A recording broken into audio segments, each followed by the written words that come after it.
तो आज बात करेंगे यानी कि न्यू एक्सेप्टेड क्वेश्चंस जो T2 में इस बार पूछा जाएगा उसके नेक्स्ट पार्ट पे। इससे पिछला वाला पार्ट आप लोग नहीं देखे हैं तो प्ले लिस्ट में जाकर के एक एक चेक कर लीजिए। सीरियल बाय सारा पार्ट अपलोड है, आप लोग सारा वीडियो को देखिए, आप लोगों को यानी कि एग्जाम में बहुत हेल्पफुल होने वाला है। तो चलिए आज का सबसे पहला प्रश्न से स्टार्ट करते हैं। उससे पहले प्लीज़ अगर आप लोग हमारे चैनल पर नए हैं तो चैनल को जरूर सब्सक्राइब कीजिएगा और वीडियो को शेयर करना नहीं भूलिएगा। तो दोस्तों आज का यानी कि सबसे पहला प्रश्न दिया हुआ है, आज का सबसे पहला प्रश्न दिया हुआ है यानी कि जब कैपेसिटर में डाइलेक्ट्रिक मटेरियल को प्लेट के बीच इंसर्ट किया जाता है तब कैपेसिटर में क्या होता है। देखिए दोस्तों ये क्या है, यानी कि प्लेट है, दो प्लेट है, ठीक है, एक पे यानी कि पॉजिटिव चार्ज और एक पे यानी कि नेगेटिव चार्ज, ठीक है, ये कैपेसिटर है। लेकिन इस दोनों के बीच जो होता है दोस्तों यानी कि एक सेपरेटर लगाया जाता है शॉर्ट सर्किट से बचने के लिए, ठीक है।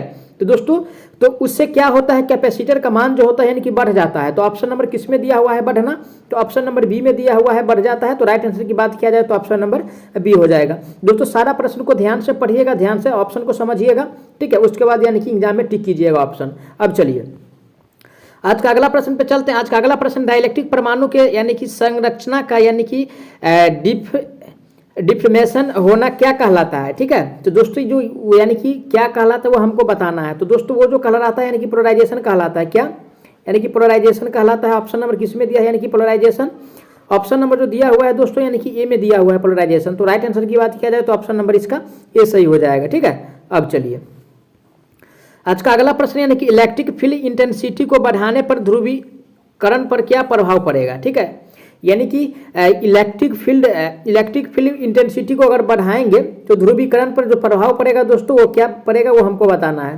तो देखिए दोस्तों यानी कि अगर उसको बढ़ाया जाएगा तो ये भी क्या होगा, यानी कि बढ़ जाएगा। तो ऑप्शन नंबर किस में दिया है, यानी कि बढ़ेगा। ऑप्शन नंबर जो दिया हुआ है दोस्तों यानी कि ए में दिया हुआ है। तो राइट आंसर की बात किया जाए तो ऑप्शन नंबर ए सही हो जाएगा, ठीक है। राइट आंसर की बात किया जाए तो ऑप्शन नंबर यानी कि ए सही हो जाएगा। अब चलिए आज का अगला प्रश्न पे बात करते हैं। आज का अगला प्रश्न दिया है यानी कि निम्न में से कौन सा एक वेरिएबल कैपेसिटर है, ठीक है। तो यानी कि बताना है वेरिएबल कैपेसिटर कौन होता है, ठीक है। ऑप्शन ए में करा यानी कि पेपर कैपेसिटर, ठीक है, पेपर कैपेसिटर। बी में यानी कि ट्रिमर कैपेसिटर। सी में है माइका कैपेसिटर और डी में दे इनमें से सभी। तो दोस्तों यानी कि वेरिएबल जो होता है, ठीक है, क्या आप पूछ रहा है, वेरिएबल। और दोस्तों यानी कि वेरिएबल जो होता है वो होता है आपको यानी कि ट्रिमर कैपेसिटर। ऑप्शन किस में दिया है, ट्रिमर कैपेसिटर।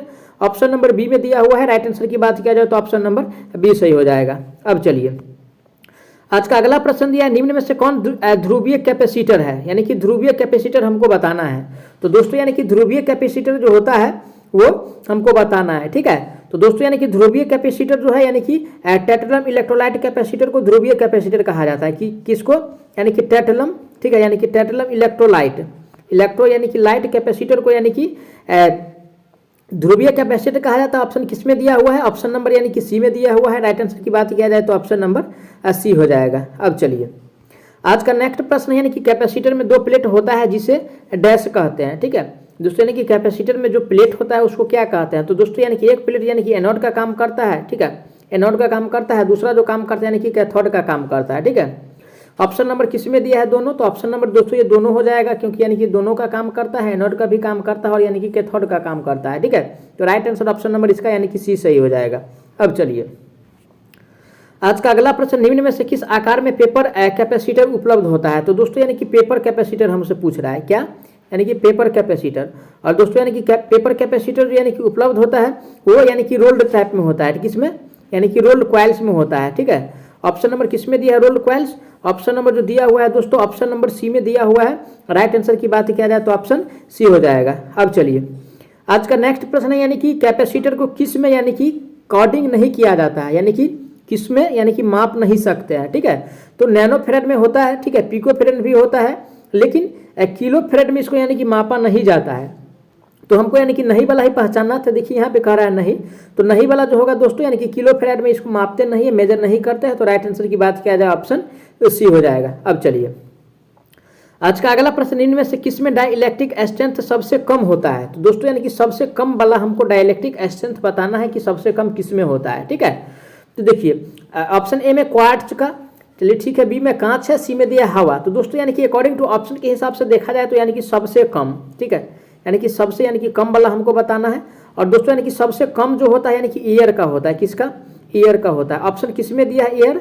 ऑप्शन नंबर यानी कि सी में दिया हुआ है एयर। राइट आंसर की बात किया जाए तो ऑप्शन सी हो जाएगा। अब चलिए अगला प्रश्न है कैपेसिटिव रिएक्टेंस डैश के अनुक्रमानुपाती होता है, यानी कि कैपेसिटिव रिएक्टेंस जो होता है किसके यानी कि अनुक्रमानुपाती होता है वो हमको बताना है। ठीक है, तो कैपेसिटिव रिएक्टेंस क्या कह रहा है दोस्तों, यानी कि कैपेसिटिव रिएक्टेंस तो दोस्तों यानी कि एक्सी बराबर जो होता है यानी कि 1 यानी कि 2 पाई एफ होता है। क्या होता है, 1/2 पाई एफ होता है। तो देखिए ये जो होता है यानी कि इन्वर्सली प्रोपोर्शनल का मतलब क्या हुआ, यानी कि इसके अनुपाती, तो यानी कि एक्सी बराबर जो होगा दोस्तों यानी कि 1/f है, यानी कि इसको फ्रीक्वेंसी कहा जाता है। ठीक है, तो ऑप्शन नंबर किस में दिया है फ्रीक्वेंसी, ऑप्शन नंबर यानी कि ए में दिया है फ्रीक्वेंसी। राइट आंसर की बात किया जाए तो ऑप्शन नंबर ए सही हो जाएगा। अब चलिए आज का नेक्स्ट क्वेश्चन पे चलते हैं। आज का नेक्स्ट क्वेश्चन से यानी कि कैपेसिटर लगाने का सबसे अच्छा जगह कहाँ है, तो ऑप्शन ए में कह रहे यानी कि भार के नजदीक, बी में कह रहा है भार से दूर, और सी में कह रहा है यानी कि भार के टर्मिनल में, और डी में कह रहा है उपरोक्त में से सभी। तो दोस्तों यानी कि कैपेसिटर लगाने का यानी कि एक जो यानी कि जगह है उसको लगाया जाता है यानी कि भार के टर्मिनल पे। ठीक है, यानी कि भार के यानी कि टर्मिनल पे लगाया जाता है। ऑप्शन नंबर किस में दिया है, यानी कि भार के टर्मिनल। ऑप्शन नंबर जो दिया है दोस्तों ऑप्शन नंबर सी में दिया है। राइट आंसर की बात किया जाए तो ऑप्शन नंबर सी हो जाएगा। ठीक है, अब चलिए नेक्स्ट प्रश्न, निम्न में से कैसा यानी कि वोल्टेज एक शॉर्टेड कैपेसिटर में होता है। ठीक है, तो यानी कि शॉर्टेड में कह रहा है, किसमें, शॉर्टेड में कह रहा है। तो दोस्तों यानी कि शॉर्टेड में जो होता है यानी कि वोल्टेज वो हमको बताना है। ठीक है, और दोस्तों यानी कि शॉर्टेड में जो वोल्टेज होगा वो यानी कि शून्य होगा। क्या होगा, शून्य होगा, जबकि करंट क्या होगा तो अनंत होगा। ठीक है, तो वोल्टेज पूछ रहा है, तो राइट आंसर शून्य किस में दिया है, ऑप्शन नंबर यानी कि बी में दिया है। करेक्ट आंसर की बात किया जाए तो ऑप्शन नंबर बी सही हो जाएगा। अब चलिए नेक्स्ट प्रश्न है, निम्न में से किसमें कैपेसिटर की धारिता प्रभावित नहीं होता है। ठीक है, तो कैपेसिटर की जो यानी कि इसका सबसे पहले यानी कि फॉर्मूला जो होता है उस पर यानी कि डिस्कस करते हैं। तो सी बराबर क्या होता है, यानी कि एप्सिलॉन नॉट और ए और बट्टा में यानी कि डी होता है। तो प्रभावित दोस्तों यानी कि क्या नहीं होता है वो हमको बताना है। ठीक है, तो एरिया पे तो प्रभावित होगा, प्लेट के बीच की दूरी पे, क्योंकि यहाँ पे डिस्टेंस इस पे भी होगा, एरिया पे भी होगा। और ए में कह रहा है यानी कि प्लेट की मोटाई, तो मोटाई से इसका कोई लेना देना नहीं है। ठीक है, और नहीं वाला ही हमको पहचानना था। तो राइट आंसर ऑप्शन नंबर इसका ए सही हो जाएगा। कौन सा, ऑप्शन नंबर ए राइट हो जाएगा। अब चलिए आज का नेक्स्ट क्वेश्चन है, यानी कि यदि कैपेसिटर C1 और C2 सीरीज कनेक्शन में जुड़ा है तो समतुल्य कैपेसिटर क्या है, किसमें कह रहा है दोस्तों, यानी कि सीरीज में कह रहा है। और देखिए दोस्तों अगर सीरीज में कैपेसिटर बोले तो उसको समानांतर में जोड़ देना है। ठीक है, अगर सीरीज में कहे तो समानांतर में, समानांतर में कहे तो सीरीज में, कैपेसिटर और बैटरी।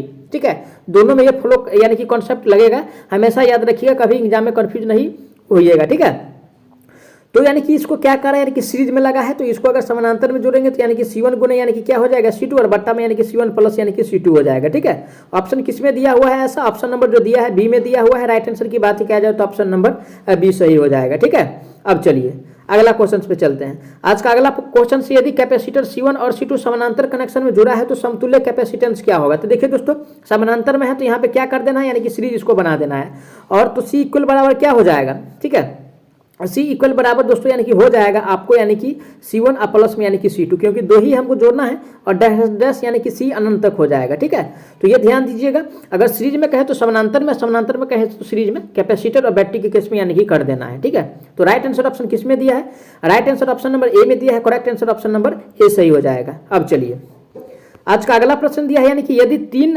माइक्रोफैराड और 6 माइक्रोफैराड कैपेसिटर के 2 कैपेसिटर समानांतर में जुड़ा है तो यानी कि समतुल्य कैपेसिटेंस का मान क्या होगा, किसमें कह रहा है दोस्तों, यानी कि समानांतर में कह रहा है, और इसको हम जोड़ेंगे किसमें, तो यानी कि सीरीज में। तो C इक्वल बराबर क्या हो जाएगा, तो C इक्वल बराबर हो जाएगा यानी कि C1 और प्लस में यानी कि C2। ठीक है, तो देखिए C1 का वैल्यू कितना है, यानी कि 3 दिया है। ठीक है, C2 का कितना है, यानी कि 6 दिया हुआ है। दोनों को जोड़ने के बाद कितना आ रहा है, यानी कि 9 आ रहा है। 9 जो आएगा यानी कि माइक्रोफैराड में आएगा। ऑप्शन नंबर किस में दिया है, 9 माइक्रोफैराड है। ऑप्शन नंबर यानी कि बी में दिया हुआ है। राइट आंसर की बात किया जाए तो ऑप्शन नंबर बी सही हो जाएगा। दोस्तों आप लोग क्वेश्चन को ध्यान से पढ़िए, ठीक है, उसके बाद यानी कि दिमाग लगाइएगा। अब चलिए आज का अगला प्रश्न, यानी कि यदि 3 माइक्रोफैराड और 6 माइक्रोफैराड कैपेसिटेंस के यानी कि 2 कैपेसिटर सीरीज में जुड़ा है तो समतुल्य कैपेसिटेंस क्या होगा। देखिए दोस्तों यहाँ पे क्या करा यानी कि सीरीज में, तो इसको समानांतर में जोड़ेंगे तो C इक्वल बराबर क्या हो जाएगा, यानी कि 1/C1 यानी कि या C1 गुने C2 बटा यानी कि C1 प्लस C2 हो जाएगा। ठीक है, अब चलिए इसको अगर हल करते हैं तो क्या हो जाएगा, यानी कि C इक्वल बराबर, ठीक है, स्क्रीन थोड़ा छोटा था इसलिए इसको यानी कि रब कर दिए हैं। तो C इक्वल बराबर जो होगा दोस्तों, यानी कि C इक्वल बराबर जो होगा दोस्तों, यानी कि 3 गुने 6, ठीक है, 3 गुने 6 और बट्टा यानी कि 3 प्लस 6 कितना हो जाएगा, यानी कि 6 का 18 और बट्टा में यानी कि 9, बराबर में कितना आ रहा है, 2 आ रहा है। ऑप्शन किस में दिया है, 2 माइक्रोफैराड है। तो ऑप्शन नंबर जो दिया है दोस्तों C में दिया हुआ है। तो करेक्ट आंसर की बात किया जाए तो ऑप्शन नंबर C हो जाएगा। ठीक है, अब चलिए आज का नेक्स्ट प्रश्न पे बात करते हैं। आज का अगला प्रश्न, निम्न में से किस डाइलेक्ट्रिक का उपयोग कैपेसिटर में किया जाता है? ठीक है, तो सबसे पहला ऑप्शन में दिया है ग्लास, ग्लास का उपयोग किया जाता है। हवा का भी उपयोग किया जाता है। सी में दिया है क्वार्ट्ज, इसका भी उपयोग किया जाता है। तो राइट आंसर जो होगा दोस्तों यानी कि सारा का उपयोग किया जाता है कैपेसिटर में। ठीक है, तो इनमें से सभी किस में दिया है? तो ऑप्शन नंबर डी में दिया है, तो करेक्ट आंसर ऑप्शन डी हो जाएगा। ठीक है, अब चलिए अगला प्रश्न है, कैपेसिटर में स्टोर ऊर्जा को निम्न फार्मूला से दर्शाते हैं। ठीक है, तो दोस्तों यानी कि कैपेसिटर में जो स्टोर यानी कि ऊर्जा होता है उसको किससे दर्शाते हैं वो हमको बताना है। ठीक है, तो दोस्तों यानी कि इसको जो बताया जाता है वो यानी कि इसको जो बताया जाता है यानी कि CV² और बट्टा में यानी कि 2 से बताया जाता है। ठीक है, ये फार्मूला दोस्तों यानी कि कुछ शोध के बाद यानी कि आता है, क्योंकि आप जानते होंगे U बराबर जो होता है दोस्तों यानी कि 1/CV² होता है। ठीक है, होता है कि नहीं? तो इसी को अगर लिख सकते हैं तो यानी 1/2 यानी कि क्या हो जाएगा? CV² हो जाएगा। इसको यानी कि उल्टा सीधा करके लिखा है कंफ्यूज करने के लिए, तो एग्जाम में कंफ्यूज नहीं होना है। राइट आंसर ऑप्शन किस में दिया है? ऑप्शन नंबर सी में दिया है। करेक्ट आंसर की बात किया जाए तो ऑप्शन नंबर सी हो जाएगा। अब चलिए अगला प्रश्न है, कैपेसिटर में कैपेसिटेंस वोल्टेज और चार्ज के बीच संबंध क्या है? ठीक है, किसके बीच? कैपेसिटेंस वोल्टेज और चार्ज के बीच यानी कि संबंध हमको बताना है। तो दोस्तों ये जो संबंध होता है C बराबर जो होता है यानी कि Q बट्टा में यानी कि V होता है। ठीक है, और ये होता है। ठीक है, C बराबर Q बट्टा में V होता है। तो ऑप्शन किस में दिया हुआ है?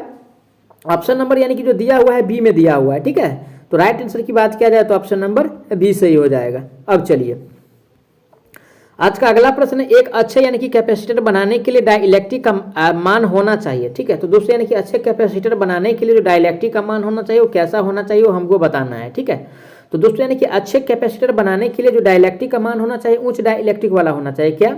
यानी कि उच्च डाइलेक्ट्रिक वाला होना चाहिए। ठीक है, उच्च डाइलेक्ट्रिक वाला होना चाहिए। ऑप्शन किस में दिया है उच्च डाइलेक्ट्रिक?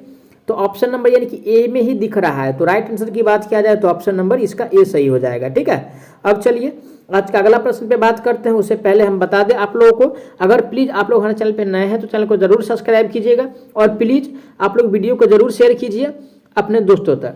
चलिए अगला प्रश्न है यानी कि कैपेसिटेंस का मात्रक क्या होता है? किसका पूछ रहा है? यानी कि कैपेसिटेंस का पूछ रहा है। ठीक है, और कैपेसिटेंस का हमको यानी कि मात्रक बताना है दोस्तों। ठीक है, तो ऑप्शन ए में करा यानी कि वोल्ट प्रति कूलम, बी में यानी कि कूलम प्रति वोल्ट, सी में ओम दिया है और डी में दिया है ऊपरी उसमें से सभी। तो सभी तो होता नहीं, इसको तो पहले ही छांट दीजिए। अब यानी कि 3 ठो बच रहा है और 3 ठो बच रहा है दोस्तों, उसमें से हमको बताना है। तो दोस्तों यानी कि कैपेसिटेंस का जो होता है यानी कि कूलम प्रति यानी कि वोल्ट होता है। क्या होता है? कूलम प्रति वोल्ट होता है। ठीक है, ऑप्शन किस में दिया हुआ है? ऑप्शन जो दिया हुआ है दोस्तों यानी कि बी में दिया हुआ है। तो राइट आंसर जो होगा दोस्तों ऑप्शन नंबर बी सही हो जाएगा। ठीक है, अब चलिए अगला क्वेश्चन से, यदि किसी कैपेसिटर में यानी कि 10 वोल्ट की वोल्टेज और 0.24 कूलम चार्ज है तो कैपेसिटेंस की मान ज्ञात कीजिए। ठीक है, तो दोस्तों यानी कि C बराबर जो फॉर्मूला होता है Q बट्टा यानी कि V होता है। ठीक है, अब चलिए तो यानी कि C का जो वैल्यू Q का जो वैल्यू दिया है कितना दिया है? यानी कि 0.24 दिया है। ठीक है, और V का जो वैल्यू दिया है कितना है? यानी कि 10 दिया हुआ है। ठीक है, अब चलिए अगर इसको काटिएगा तो काटने के बाद जो आता है दोस्तों यानी कि आता है 0.0 यानी कि 24 आता है। ये जो आएगा दोस्तों यानी कि फैराडे में आएगा। ऑप्शन किस में दिया हुआ है ऐसा? ऑप्शन नंबर बी में दिया हुआ है। ठीक है, किस में दिया हुआ है दोस्तों? ऑप्शन नंबर बी में दिया हुआ है। राइट आंसर की बात किया जाए तो ऑप्शन नंबर बी सही हो जाएगा। ठीक है, अब चलिए आज का अगला प्रश्न दिया है यानी कि यदि 2 माइक्रोफैराडे कैपेसिटर के 4 कैपेसिटर को सीरीज में जुड़ा है तो समतुल्य कैपेसिटर क्या होगा? क्या हमसे पूछ रहा है दोस्तों? यानी कि C इक्वल पूछ रहा है। ठीक है, यानी कि C इक्वल पूछ रहा है। तो दोस्तों यानी कि C इक्वल बराबर यानी कि कितना दिया है? यानी कि 4 है। पहले यानी कि 2 कैपेसिटर को किस में जोड़ा है? यानी कि 4 में जोड़ा गया यानी कि 4। ठीक है, तो इसको अगर भाग देने के बाद कितना आ रहा है?